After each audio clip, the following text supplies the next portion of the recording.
Okay, here we have this equation, 8x minus 12y is equal to 24. And as you can see, this right here, it's not in the slope-intercept form. So for the first part, we are going to write it into the slope-intercept form, okay?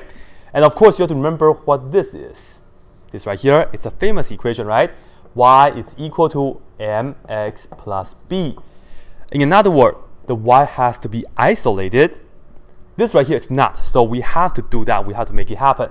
So let's put this down first. 8x minus 12y, that's equal to 24. Here is the y term. I don't want to have the 8x right here. This is a positive 8x. So we have to minus 8x on both sides, like that. And then you see this and that will be cancelled. And we will have negative 12y and bring down the equal sign and put down the x term first, namely this. And we cannot combine like terms because they are not like terms. So we just write it down as negative 8x plus, that was a positive 24, so we plus 24 like that. And now, this is negative 12 times y, so we have to divide it by negative 12 so that this and that will be cancelled. Likewise, we divide this by negative 12 and we also divide this by negative 12. At the end, the y is by itself, y, and this is equal to, let's work this out first. Negative divided by negative is positive, and we know 8 over 12, we can use 4 because 4 goes into 8 2 times. 4 goes into 12 3 times. So reduce the fraction, we get positive 2 over 3. Once again, negative divided by negative is positive. And 8 over 12, we get 2 over 3. And put the x on the side like this. And this right here, we have plus 24 over negative 12. Positive divided by negative is negative.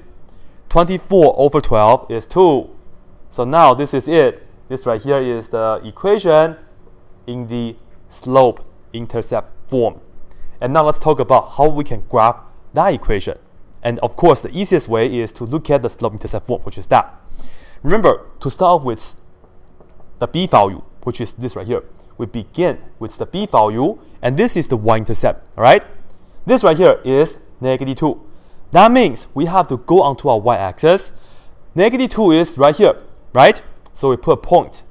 This is where we begin. And then next, what's the slope? The slope is the number in front of x, which is the 2 over 3, right? So we have m, that's equal to 2 over 3. What does the 2 tell us to do?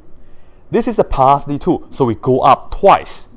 So you start from here, you go up twice, but don't put down any points here. Just keep in mind we are right here. And then you see, we have a 3 right here, down below. What does the 3 tell us to do? That's a positive 3. We move to the right 3 times from here. So we once again just count. So from here, 1, 2, 3. So we are right here now. Once again, we go up 1, 2, and then we move to the right 1, 2, 3.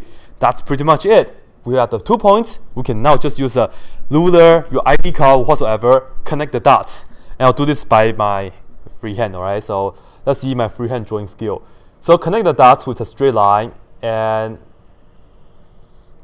that's it. This is meant to be a straight line, so that's it, alright? That's it.